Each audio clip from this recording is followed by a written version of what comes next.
numéro 4, la négociation. Et là, nous abordons l'objectif numéro 2, l'offre d'achat. Alors, vous voyez l'offre d'achat arriver sur votre écran.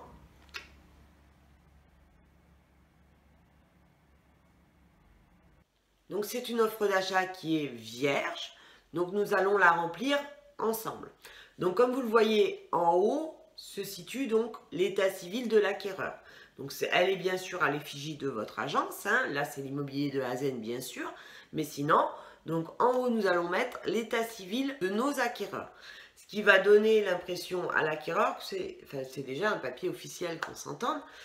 Pour être honnête, il n'y a pas d'engagement au niveau d'une offre d'achat, puisque tout simplement, même si les acquéreurs ne répondaient pas ou étaient obligés de signer un compromis de vente, puisque dans l'absolu, quand ils signent une offre d'achat, ils s'engagent à signer un compromis de vente. Il est évident qu'on ne va pas obliger un acquéreur, même si on a négocié, même s'ils ont signé une offre d'achat, à signer un compromis qui derrière, de toute façon, aboutira à une rétractation lors des 10 jours de rétractation. Donc on n'est pas des imbéciles, mais intellectuellement et pour le vendeur aussi, mais on le verra tout à l'heure, c'est important, ça va les faire s'engager physiquement dans une acquisition. Donc comme je vous l'ai dit, c'est un papier en tête à l'effigie de votre agence. Donc en haut, on va mettre tout l'état civil du vendeur. Donc l'état civil, c'est quoi? C'est le nom, les prénoms, la date et le lieu de naissance, ainsi que le département, l'adresse des personnes qui souhaitent donc faire cette offre d'achat. Évitez les numéros de téléphone si le vendeur, par exemple, souhaitait conserver l'offre, qu'il ne puisse pas directement contacter l'acquéreur. C'est important que vous ayez toujours la main, vous le savez bien, sur cette négociation. Donc après, nous allons indiquer l'objet de cette offre d'achat, c'est-à-dire la référence du bien, le lieu, l'adresse du bien, ainsi que les références cadastrales et la dénomination de la maison, donc maison proposant 5 chambres, garage attenant, etc., cadastré. Voilà, ça donne toujours un côté officiel. Nous allons aussi indiquer bien évidemment le montant de l'offre d'achat, toujours frais d'agence inclus, c'est important et vous le faites marquer à l'acquéreur. Alors vous pouvez avoir préparé une offre d'achat en amont, hein, souvent vos logiciels le proposent, et puis par contre vous laisserez marquer la phrase que je vais vous indiquer tout à l'heure par les acquéreurs et bien sûr signer les acquéreurs. Donc vous avez indiqué quel était l'objet de l'offre d'achat.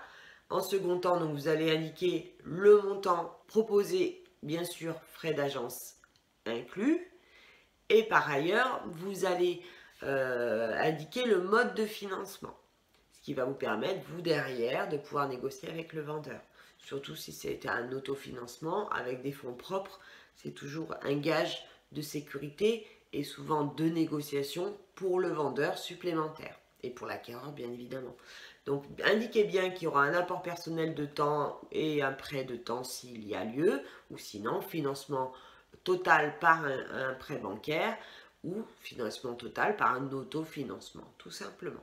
Donc vous allez demander à l'acquéreur de notifier que si cette offre d'achat est acceptée, il s'engage à signer un compromis de vente dans les 7 jours au plus tard. Pourquoi au plus tard? Tout simplement parce que ça va vous éviter d'être baladé par vos acquéreurs derrière. Ça va donner aussi un élément de pression au niveau du vendeur. Donc cette phrase, elle va vous servir à vous, mais ils ne le savent pas pour le vendeur, pour lui mettre la pression, une pression supplémentaire en disant que voilà, si aujourd'hui il accepte cette offre, eh bien dans 7 jours, il aura signé un compromis de vente. Alors ça peut parler à des vendeurs qui ont un bien en vente depuis pas mal de mois, voire 1 ou 2 ans, leur mettre la pression et d'accepter une offre même si elle est inférieure à ce qu'ils attendaient.